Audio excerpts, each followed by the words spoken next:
¿Qué tal? Muy buenos días, espero se encuentren muy bien.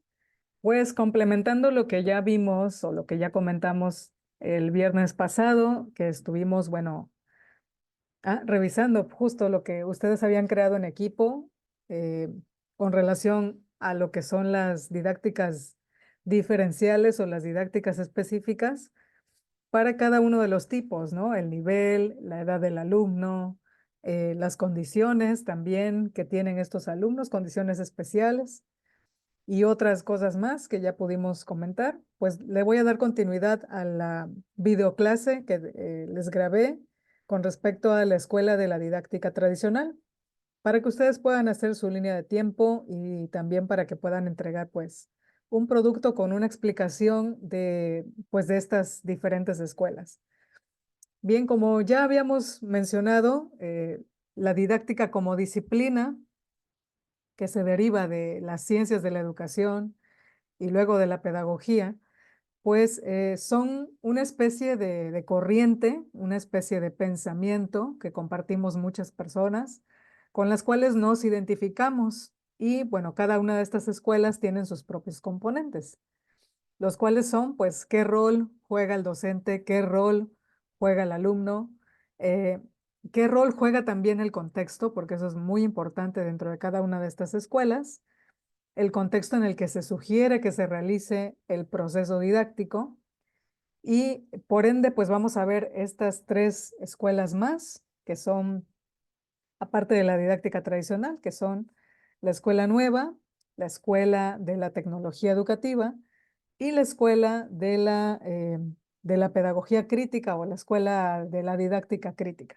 Bien, pues vamos a notar ciertas diferencias y por eso es que es una línea de tiempo lo que van a crear, ya que antes de que se propusiera la didáctica magna de Comenio, anterior a ese siglo, al siglo XVIII, hacia atrás, pues existía una sola escuela, una sola forma.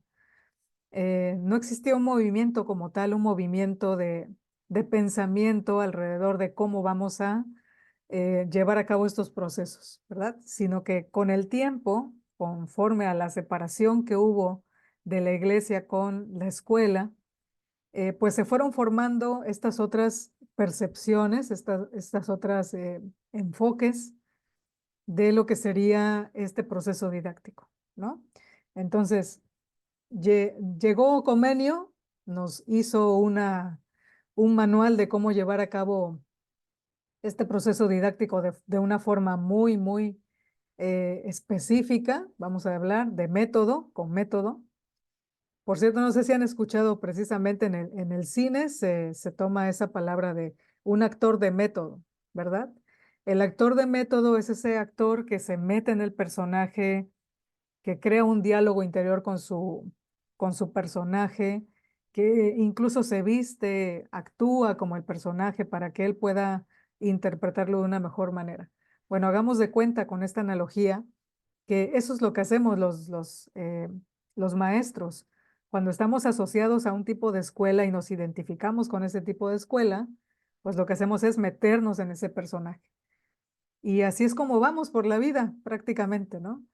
Em, Podría decir que yo antes me identificaba como una maestra de método tradicional, porque así aprendí. O sea, nadie está exento de aprender una didáctica tradicional. Todos pasamos por ella.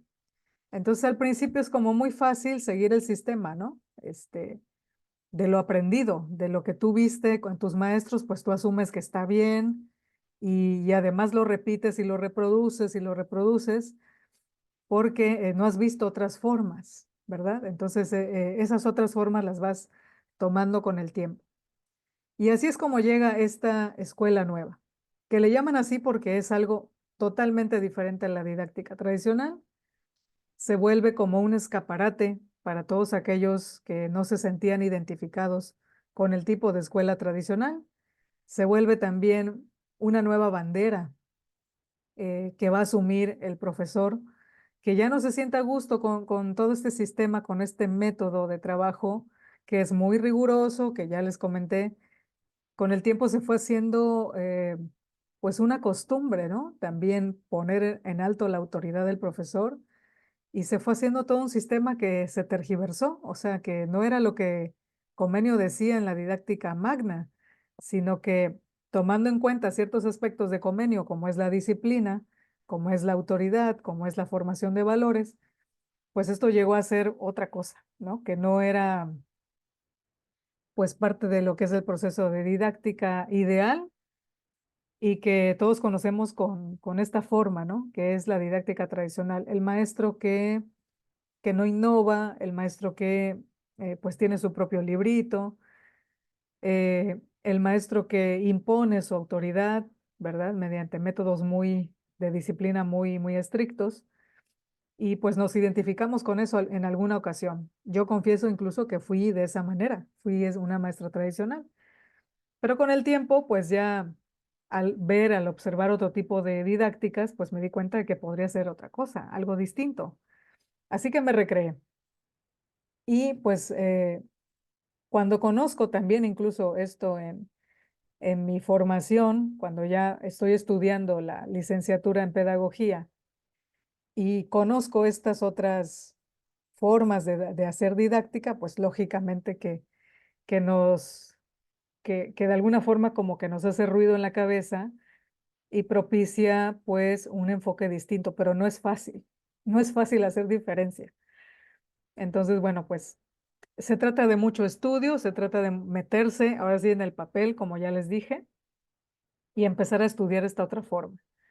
Entonces, surge en el siglo XVIII, su actividad se fundamenta en las disciplinas de la biología, de la psicología y de la sociología, las cuales ponen, ponen en la mesa de la discusión el aspecto que no se observa en la didáctica tradicional, que son pues las emociones, los sentimientos, las actitudes sociales, individuales y obviamente los aspectos del crecimiento que para, por ejemplo, la didáctica tradicional no tomaba en cuenta. Para la didáctica tradicional, todos los alumnos son iguales, sin distinción de nada.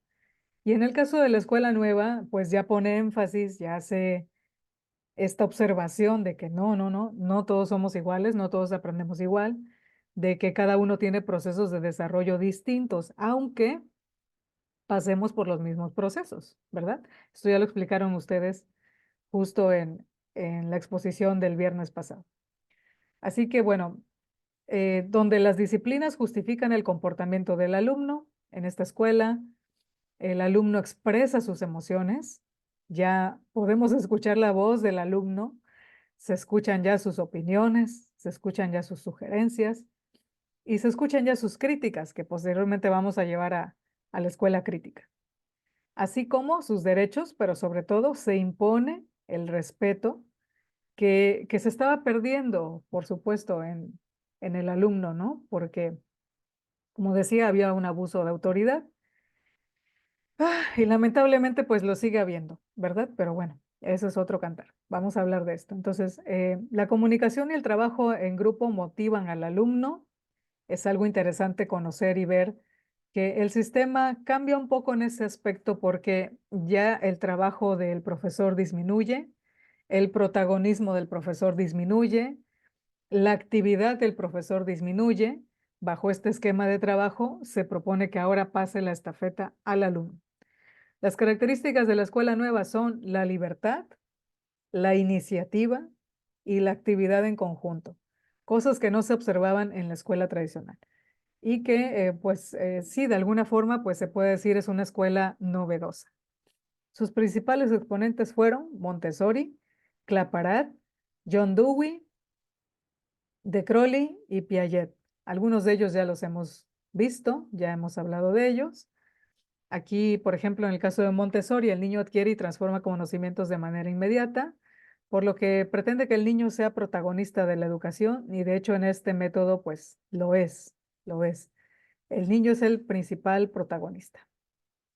Luego tenemos a Claparat, quien menciona que mediante el juego en el aula el niño descarga y desahoga su energía, que es lo que sucede con todo niño desde que comienza a caminar, de hecho, ¿verdad? Desde que comienza a caminar al año y medio, a los 2 años, ya ahí comienza a tener la suficiente energía y potencia para poder descubrir el mundo. Entonces, esto no termina hasta pues la infancia intermedia, ¿no? Donde ya empieza a tener otro tipo de actividad física, y pues podemos notar esto en todo niño, ¿verdad? Desde los 2 años hasta quizá entrando ya al otro paso, ¿no? Que es la adolescencia. El maestro es el ejemplo, nos dice Claparat, dice que el rol del profesor tiene que notarse como alguien divertido, alguien que es el libre de opinión, de pensamiento, de acción, y al mismo tiempo pues va a ser el ejemplo de los niños, ¿no? La educación es el modelo de la existencia y nos habla de que la vida educa. Nos habla de que no solo los libros, también el proceso de las experiencias que tenemos con nuestros compañeros, con el entorno, con la comunidad, pues él lo toma como la vida educa. ¿Ven?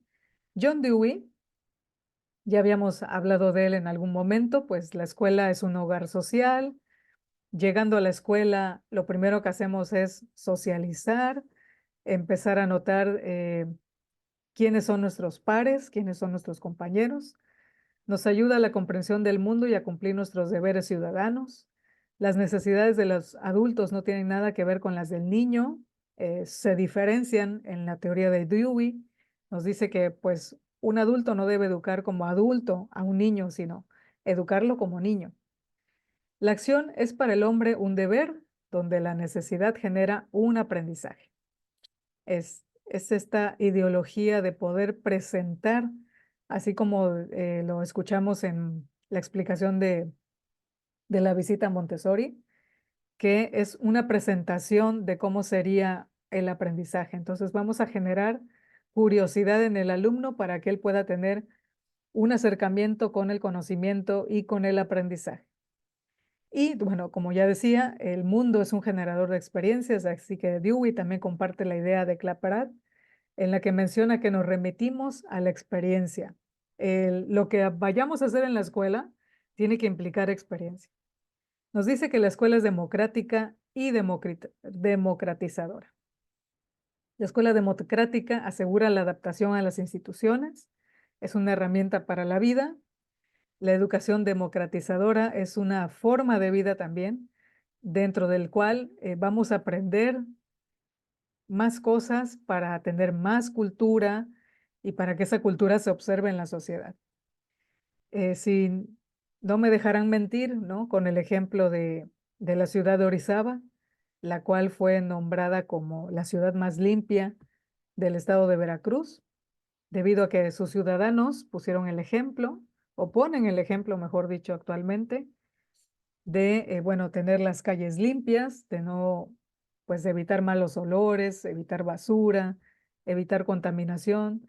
Todo eso que aprendimos en la escuela se puede poner en marcha, pero pues también es, forma parte de un esquema ciudadano del gobierno y de las escuelas, pues hacer esto una realidad. Y bueno, si ya vimos que se puede en una ciudad, pues hay que ponerlo en marcha en otras ciudades también, pero mucho conlleva la disposición de todos los ciudadanos. Así que ese es uno de los ejemplos. Podemos poner más, obviamente, ejemplos de ciudades seguras donde la misma comunidad se ayuda para prevenir robos, para prevenir delitos, eh, cosas que tenemos que ir aprendiendo también a hacer decisiones democráticas con nuestros vecinos, con nuestras comunidades. Bien, de Crowley, que también ya fue uno de los autores que vimos en teoría pedagógica, si no mal recuerdo fue Max y Leonel quienes nos hablaron de él, pues es el principal exponente de la didáctica nueva, considerando pues que agrupar los conocimientos en coherencia formaliza los términos educativos, de trabajo en equipo, por ejemplo, del uso de materiales, de sacar al niño a explorar el mundo. De Crowley también era partícipe de que hubiera naturaleza dentro de la escuela, ¿no? Que no fuera una escuela cerrada ni alejada de la naturaleza. Esto, pues, obviamente, en su momento era un hecho. Las escuelas se construían en los en la parte periférica de las ciudades. No habían escuelas como tal urbanas, sino que eran periféricas alrededor de las ciudades, lo cual permitía pues eso que él menciona, ¿no? Tener un acercamiento con la naturaleza.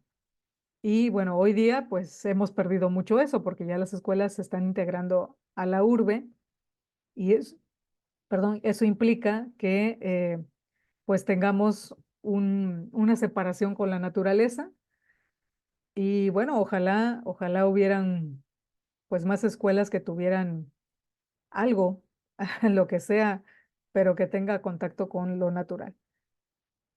Bueno, vamos a pasar con la corriente crítica, no, perdón, con la tecnología educativa, antes de entrarle a la escuela crítica. Bien, voy a compartir la pantalla para que veamos otra presentación. Bueno, me estoy apoyando de varias presentaciones que luego encuentro aquí en Prezi, que son muy buenas, que nos han ayudado a explicar esta parte. Bueno, esta está bien bonita, ¿no? De un vinil, de un disco vinil, una tornamesa. Ustedes ya no lo conocieron, como yo en mi época, pero están recuperándose, están volviendo estos discos de vinil. Bueno, justo la tecnología, pues, ¿qué es lo que hace? Convertir nuestra vida en algo mucho más accesible, mucho más fácil. Podríamos decir que antes del siglo XVIII, una escuela didáctica tradicional con sus elementos básicos, que es una pizarra, que es un libro, que es alumno y maestro, el alumno siliente, el maestro, el expositor. Después de eso vimos la escuela nueva. A partir del siglo XVIII también empiezan a salir por ahí varios, podríamos decir, varios brotes de autores que estaban pues postulando algo diferente a la didáctica tradicional. Pues avanzando al siglo XIX llegamos ya a la era industrial, a la era de la electricidad, a la era digital, por supuesto, y llegamos pues al siglo XX ya con un avance muy grande. Por ejemplo, inventos como el teléfono a inicios del siglo XX, el telégrafo también a inicios del siglo XX, la luz, el foco incandescente. Todo eso permitió pues tener otro tipo de aparatos, otro tipo de inventos que ayudaran también a esta parte del proceso didáctico, a mejorarlo, ¿no? A hacerlo más accesible. Así que esto se le conoce como la didáctica tecnológica o la tecnología educativa.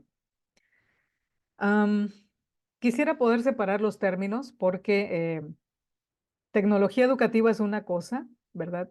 Muy concreta, muy específica. Y didáctica tecnológica, digamos que ocupa o asume que vamos a ocupar herramientas tecnológicas para apoyar nuestro trabajo didáctico, ¿verdad? O sea, mm, no vamos a depender, pues, de la tecnología digital, pero si se puede ocupar, si se puede llevar al terreno de lo práctico, al terreno del proceso de enseñanza, al terreno del proceso de aprendizaje, pues mucho mejor, porque la tecnología nos brinda muchísimas herramientas que podemos ir introduciendo, metiendo, para que podamos hacer esto un poco más ágil, para que podamos hacerlo un poquito más atractivo, un poco más visual, divertido, etcétera. Entonces, no quiero decir que esta didáctica depende de la tecnología, pero sí depende de las elecciones que va a tener el maestro para poder introducir la misma tecnología a sus procesos didácticos. Bien, así que bueno, la tecnología educativa retoma este carácter instrumental para racionalizar al máximo la enseñanza en el salón de clases. Esta corriente se convierte así en un espacio donde van interactuando, ¿no?, una serie de prácticas educativas, pero sin que haya una reflexión mayor sobre ellas. O sea que caemos en la corriente que se conoce como pragmatismo, ¿verdad? El pragmatismo es hacer algo mucho más práctico, mucho más reducido, mucho más accesible. Y bueno, pues es inmediatista, se necesita pues elementos tecnológicos, obviamente, tecnológicos digitales, ahora ya, y se carece de una crítica previa a su implementación. Digamos que llegó y llegó para quedarse. No necesitamos ponernos a discutir si es necesario, si es importante. No hicimos una crítica de ello, simplemente nos fuimos adaptando al proceso natural que tuvo como evolución la tecnología educativa. Bien, permítanme un segundito que están llamando. Por acá recibiendo una llamada de la coordinadora de la carrera. Pues ya no sé en qué me quedé, pero ustedes lo podrán ver en el video. La idea es que la tecnología educativa, pues les decía, llegó para quedarse, es un elemento más de nuestra vida humana, naturalmente que pues se introdujo a la escuela, digo, llegó a la industria, llegó a los sistemas gubernamentales, llegó a todos los espacios y por supuesto que tenía que llegar a la escuela también. Entonces, bueno, pues la retomamos, asumimos que no, vaya, no teníamos por qué poner alguna barrera en este sentido. Así que, bueno, ya en México, en Latinoamérica como tal, empiezan a llegar estas influencias a la escuela formal, ¿verdad? A la escuela que el sistema del gobierno o el sistema educativo nacional pues implementa. Y pues es cuando precisamente se propone un cambio, ¿verdad? En el tipo de escuela que va a haber a nivel nacional. Y ese tipo de escuela pues se conoce como la telesecundaria, el telebachillerato, que en ese tiempo pues era esa tecnología la que estaba presente, ¿no? La televisión, el medio masivo que estaba pues introduciendo pues ese esquema también de trabajo telemático, que así se le conocía, ¿no? Entonces, pues utilizando ese sistema, llega en los años 50 a las escuelas del país y posteriormente pues se convierte ya en una tradición. Hoy día, pues sí, existen escuelas telesecundarias, telebachilleratos, en donde pues se aprende a través de algún medio visual, ¿no? Ya no solamente la televisión, ya no solamente los videocassettes que mandaban hace tiempo, sino ahora con la transmisión digital por internet, pero anteriormente también hubo una intermedia, ¿no? Una entre la televisión y el internet, que era la escuela satelital, ¿no? El EduSat. Hola, Avi. No estamos en clase, estoy haciendo una grabación. Entonces, bueno, pues te pediría abandonar la sesión. Gracias. Ok. Por ahí se introducen algunos fantasmitas, no sé por qué. Bueno, a lo mejor se equivocó, ¿verdad? Iba a otra clase y se entró a la mía. Bueno, decía, hay una fase intermedia dentro de la introducción de lo que es la telemática, ¿no? Primero la televisión, luego la educación satelital y luego la educación ya con Internet, haciendo uso de lo que es la herramienta de Internet. Este desarrollo de la tecnología impulsó pues diferentes contenidos, ya no solamente el contenido que dábamos en clase, eh, profesor y alumno con nuestro material, ¿no? Sino ya un contenido mucho más expandido que obviamente pues no le vemos el infinito, no vemos el límite que esto puede tener. Bueno, en cuanto a los roles, el rol del docente, pues debe dominar las técnicas y las aplica de forma rigurosa, controla, dirige y manipula el aprendizaje. Sigue siendo un sistema tradicional, pero ahora, bueno, con el manejo de las tecnologías. El alumno es el objeto de la enseñanza, es activo en acciones externas, es decir, que ya se va a encargar de hacer una búsqueda en fuentes distintas que se proponen a través como les digo, de la programación de televisión, en este caso en los años 50, 60, 70, todavía hasta los 80 se podía ver todo este tipo de cursos que se hacían por televisión o grabados y luego vistos en la televisión. En el medio, pues la educación satelital, no sé si a ustedes les tocó, vivir esa época aquí en nuestra ciudad, en donde pues las familias de recursos altos pues compraban estas antenotas, unas antenas parabólicas que medían casi el tamaño de la casa, ¿no? Vaya, grandes, grandes antenas que se podían observar en los fraccionamientos de gente pues que tenía ese poder adquisitivo porque además era muy caro. Y bueno, pues todos los demás con nuestra televisión de antenita analógica, captando señal, cambiando canales con un botón, pues veíamos televisión abierta, ¿no? En este caso, las personas que sí podían acceder a la televisión satelital, pues compraban este servicio de señal satelital a través de un satélite y pues te llegaba una programación mucho más amplia, mucho más selectiva, mucho más dirigida a un tipo de persona, ¿no? Entonces, bueno, pues ahí tenemos esta parte en donde se puede complementar la experiencia del alumno viendo estos programas en otros canales que no es la televisión abierta. Y bueno, podemos entender cómo es esta formación que tuvieron o que tuvimos, obviamente, los que pudimos vivir en esa época, la transición justo de los años 80, 90 hacia los 2000, pues donde ya comienza la era de Internet y pues el contenido obviamente fue también distinto. Bien, el análisis de los artefactos. Pues habría que considerar eso como los objetos artificiales que utilizamos en nuestra didáctica. Esto ya es un ambiente artificial, obviamente, esta pantalla, esta cámara, estos audífonos, este audio, todo esto son artefactos que nos dan, pues, o nos permiten hacer estas grabaciones. Y pues lo que estamos distinguiendo es que los podemos utilizar ahora para, pues, transmitir, para poder dar una clase a distancia de forma atemporal, ¿no? Bien, todos hemos realizado este tipo de acciones ahora en nuestra época, ¿verdad? Eh, Podemos comenzar a mirar, por ejemplo, diferentes formas que hay de los productos tecnológicos, cómo vamos orientando a diferentes condiciones históricas, cómo podemos ahora pues buscar información de manera inmediata.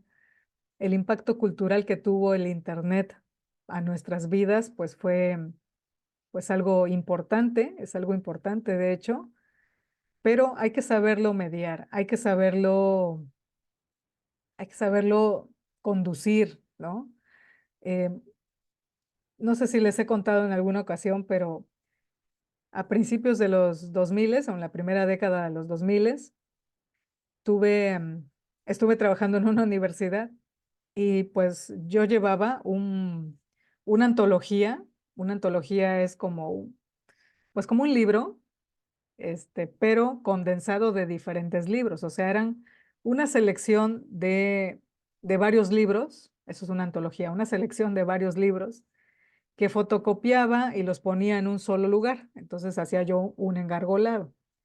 Para ello tenía que ir a la biblioteca, seleccionar las páginas, ir a la copiadora, integrar este librito, ¿no? Que para mí era como que el contenido que íbamos a ver en toda la materia, ¿no? Entonces mi meta era agotar ese libro, que lo pudiéramos fotocopiar, leer y que lo tomáramos en cuenta.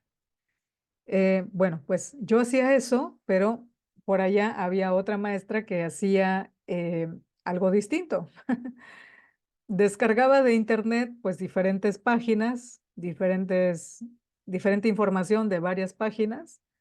Y por aquel entonces había una página que se llamaba El Rincón del Vago. No sé si todavía exista, ya no he entrado para ver, pero pues era muy común ver que si tú descargabas información del Rincón del Vago, se venía con todo y estos textos que decían así, ¿no? El Rincón del Vago.com. Entonces, bueno, pues la maestra hacía su antología de este tipo de libros, ¿no? O de este tipo de información, mejor dicho. ¿Y qué pasaba? Pues que mm, saturaba a los alumnos de este tipo de información y no llegaba a verlo de manera minuciosa. O sea, ella no leía esos textos y el alumno a veces tampoco, porque era tanta la información que pues en algún momento se perdía, ya no daba tiempo de verlo. Y es eso lo que quiero decir, que muchas veces pensamos que es el solo hecho de tener acceso a la información, eso va a producir un conocimiento. Y eso no es así, no es así. Hay que saber seleccionar, hay que ver, pues, de lo que estamos ocupando tecnológicamente hablando, pues que nos sirva y que sirva también para aprender y llegar a un conocimiento. Así que los productos tecnológicos no siempre son los ideales. Hay que saberlos conducir, hay que saberlos analizar y esa es la aportación que nos da la tecnología educativa.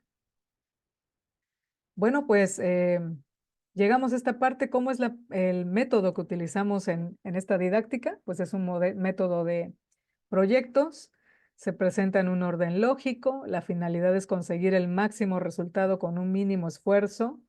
Hoy día incluso lo podemos ver haciendo uso de la inteligencia artificial. Estamos en 2024. Hace aproximadamente un año y meses se dio a conocer el chat GPT, lo cual pues nuevamente, ¿no? Es una revolución dentro de todo lo que hemos creado los humanos y hay que adaptarnos a ello. Nos está facilitando muchas cosas en todos los ámbitos, no solamente en la escuela. Y pues sigue este principio, justamente, este principio que estamos viendo en pantalla de conseguir un máximo resultado con un mínimo esfuerzo. Sin embargo, pues hay que aplicar esta otra parte, hay que aplicar la parte humana, la parte de la crítica, la parte del análisis, la parte de la síntesis. Hay que leer eso que nos da ChatGPT para que no cometamos un error. Y bueno, pues ese es básicamente el modelo. Bien, ¿cuáles son los pasos? Bueno, pues como ya dijimos, es un proyecto, es un sistema, las bases de las tecnologías también lo son.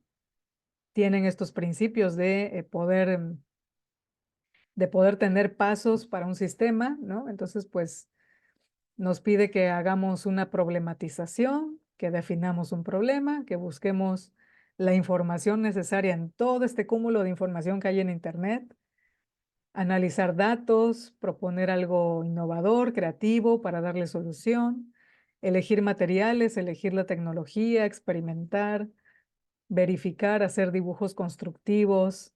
eh, Esto se refiere a toda la cantidad de imágenes que podemos crear ahora con las tecnologías y de, pues, dar respuesta a muchas de las problemáticas que ya tenemos como seres humanos, ¿no? Ocupando la tecnología.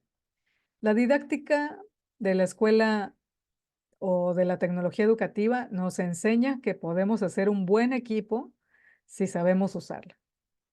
Bueno, pues ahora ya me voy a la última parte, aquí en las didácticas críticas. La voy a presentar aquí brevemente. Surge a mediados del siglo XX, también pues por situaciones históricas muy concretas. En los años 60, en nuestro país y en muchos países de Latinoamérica, hubo un cambio de pensamiento. La influencia, por ejemplo, de la Revolución Rusa fue muy importante.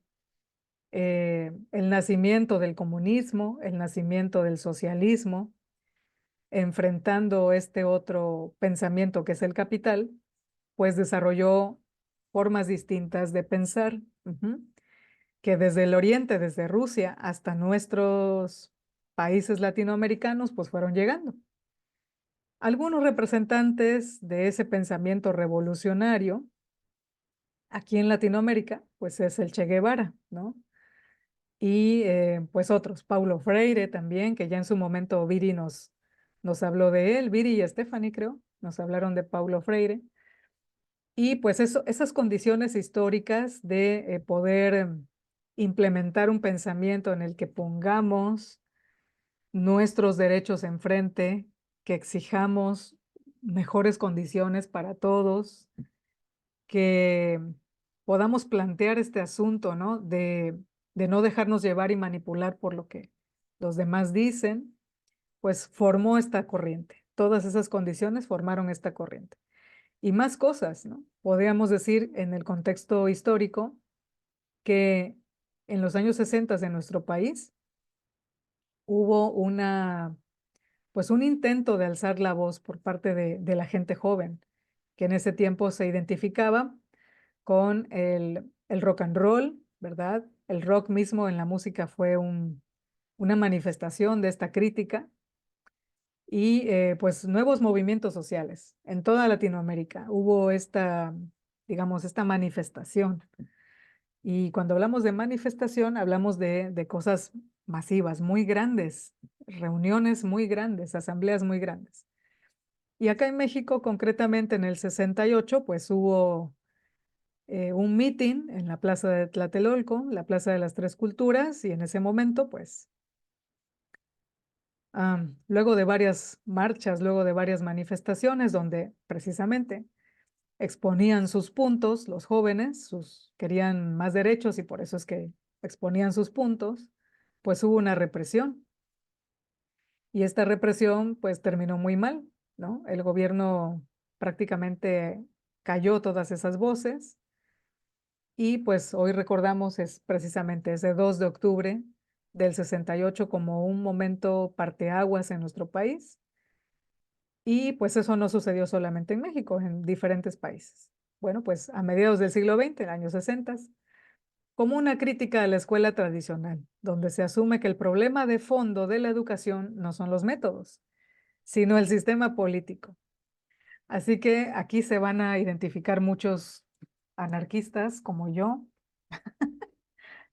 o varias, pues sí, varias personas que se consideran rebeldes, antisistema, en fin, que tienen estas características, ¿no? De asumirse como parte de un sistema social que lucha ante el sistema político, que muchas veces en estos países latinoamericanos, pues sí, ¿por qué no decirlo? Nos reprime bastante.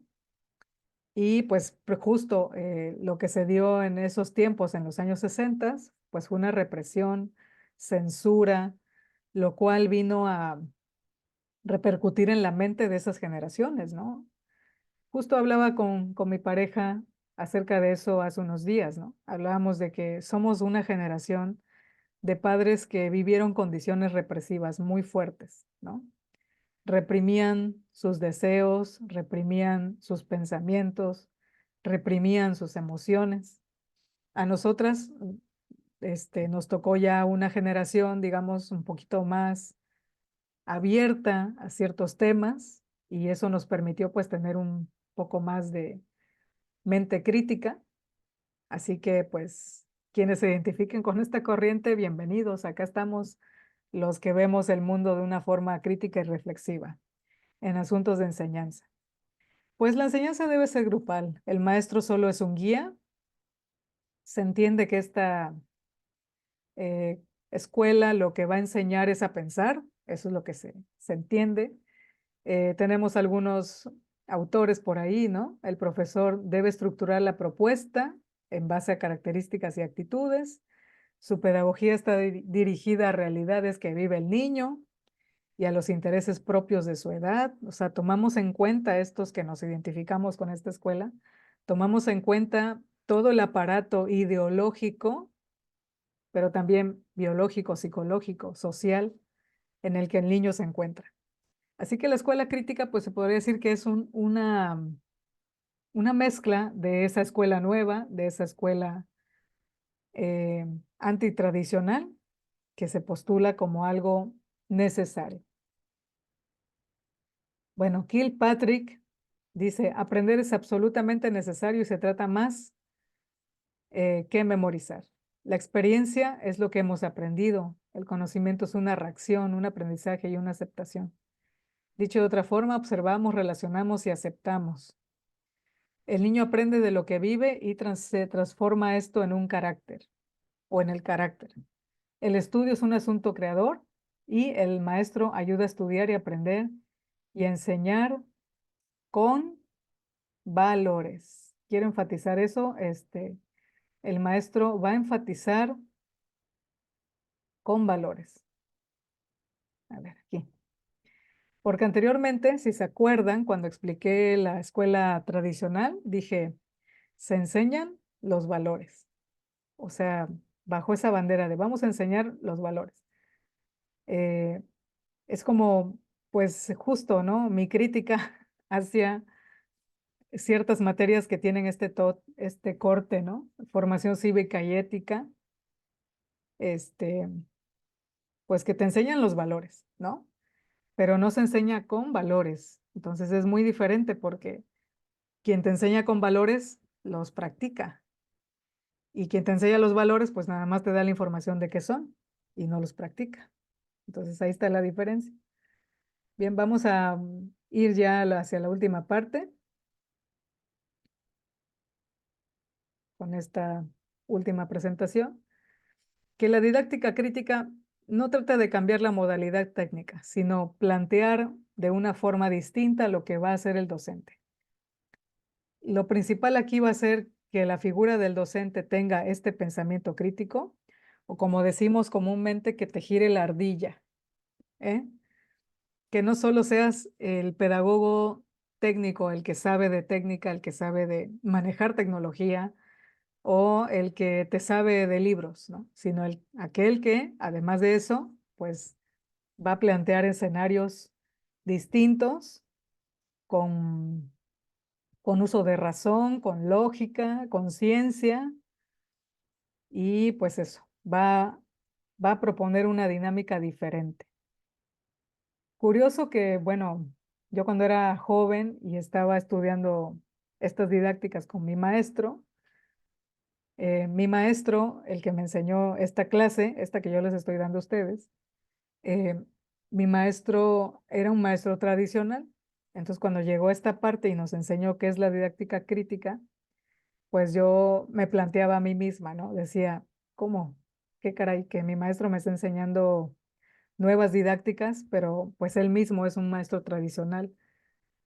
Y bueno, pues son parte de mis reflexiones juveniles que les comparto aquí, para que vean que, bueno, todos podemos tener ese potencial, ahora pues hay que usarlo.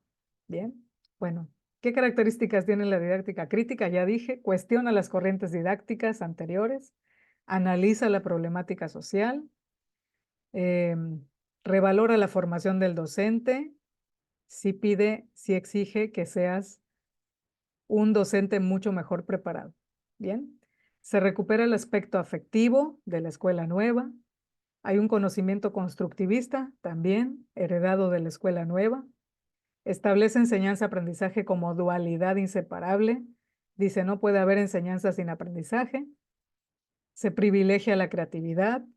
Se manifiestan los valores compartidos, cooperativos, emancipadores. Es una palabra que me encanta desde joven. La emancipación, es decir, la liberación, libérate de todo, tabúes, restricciones, eh, de esas cadenas sociales que muchas veces no nos permiten ser. Libérate de eso. Sé solidario, ¿no? Que no te valga lo que a los demás les sucede o les acontece. Esa parte yo creo que es de las más difíciles de influir. Em, Me quedo pensando porque muchas veces no nos enseñan esto en la escuela, a ser compartido, a ser generoso, a que te importe los demás, pues. Entonces, pues trato de meter eso en mis prácticas docentes. Espero lograrlo, espero lograrlo porque de verdad, la gente me importa. Aunque ahora hay una cultura ahí en las redes del que no te debe importar la demás gente, pero pues yo creo que sí es necesario. Bien, la relación entre práctica y teoría es indisociable, deben estar presentes, el docente debe dominar la teoría y también la práctica. La práctica es teoría en acción y pues dirigida a la transformación social, se actúa en escenarios socialmente problematizados. ¿Qué rasgos tiene? La pedagogía crítica o la didáctica crítica, pues nadie tiene la última palabra ni detenta el patrimonio del saber. Todos exponemos nuestras opiniones de forma respetuosa y democrática. Nadie es dueño del saber.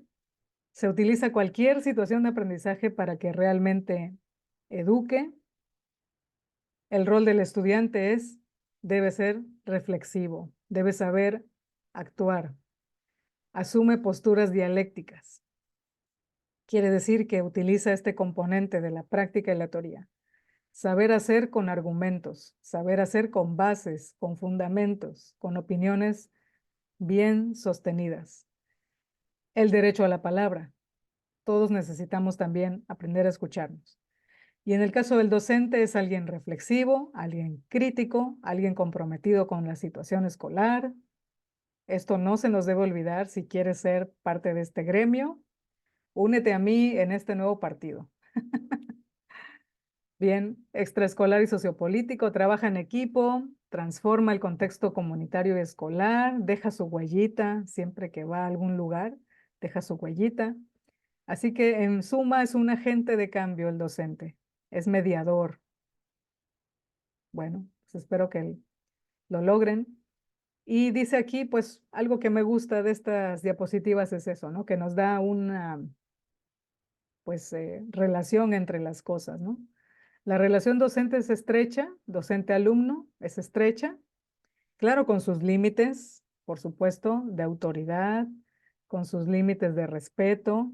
Nos llevamos bien, pero no tan bien como para ser cuates y pasar el límite.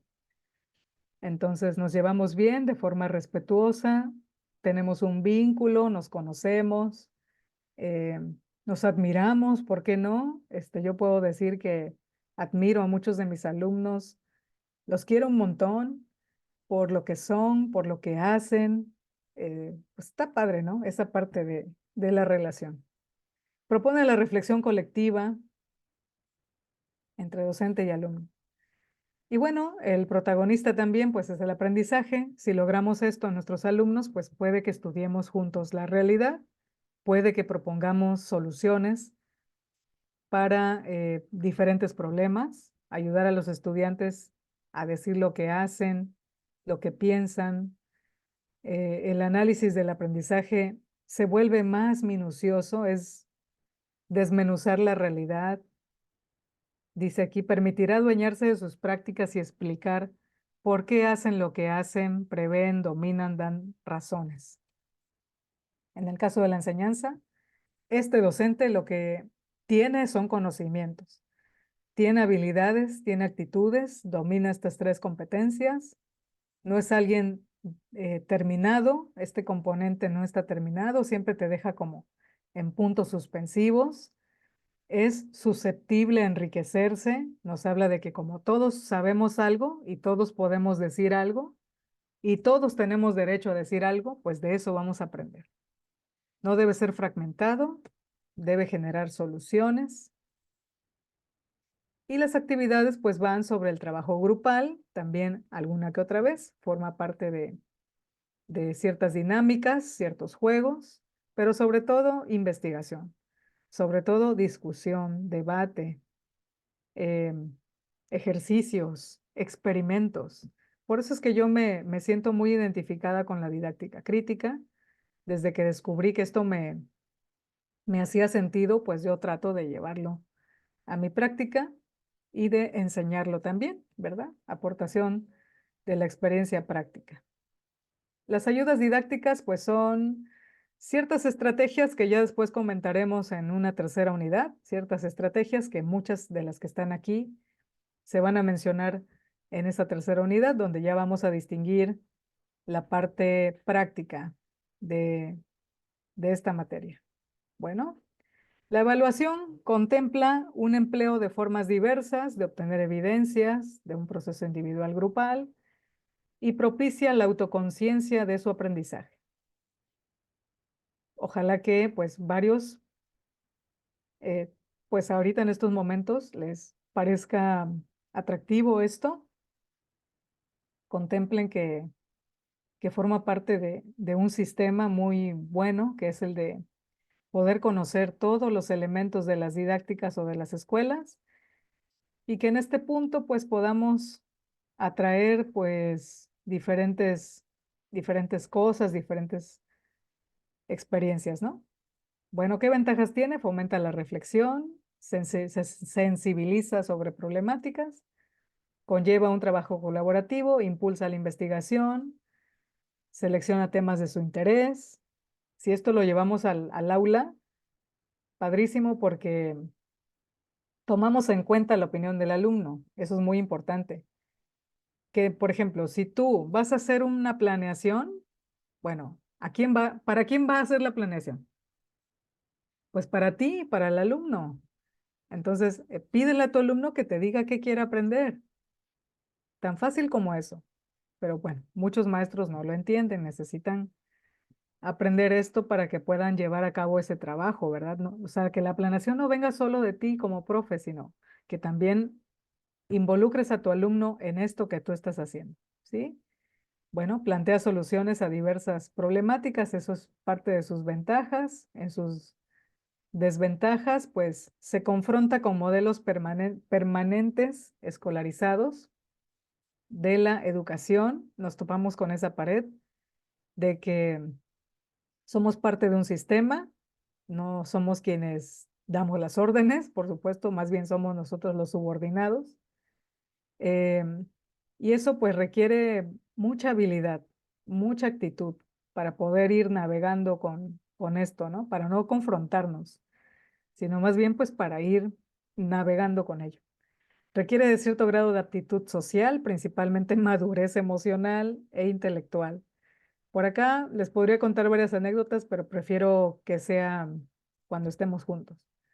Y puede derivar en procesos escolares, familiares y sociales de manipulación y activismo sin reflexión. Esto también puede ocurrir, que al ser el maestro un agente que influencia,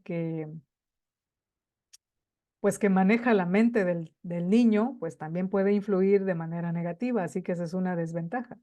Por ello nos hablaba de la madurez emocional e intelectual. Bien, pues el aporte es que nos ayuda a pensar. Esta didáctica nos da un conocimiento más profundo, no un conocimiento más amplio, eso ya lo tenemos en la didáctica de la tecnología. Lo que queremos es que profundicemos, que entendamos cuáles son nuestras ideas y que pues ocupemos los medios de comunicación para lo que son, como herramientas, que no los pongamos por encima del aprendizaje o el conocimiento y pues nos ayuda también a conectar con el currículo, que eso es otro tema muy interesante, el cual me gustaría mucho también darles una clase de currículo. ¿Por qué? Pues porque así entendemos bastante bien pues a qué se refiere todo esto, ¿no? Bueno, pues el día de hoy he hablado de 3 escuelas más, 3 diferentes escuelas. Espero que tengan pues por ahí esta información. Más claramente, pues en nuestra línea de tiempo vamos a comenzar con la didáctica tradicional, luego con la escuela nueva, luego con la escuela eh, de la tecnología y finalmente con la escuela de la didáctica crítica. Muchas gracias por su atención y pues nos vemos este viernes allá en el World Trade Center. Bye bye.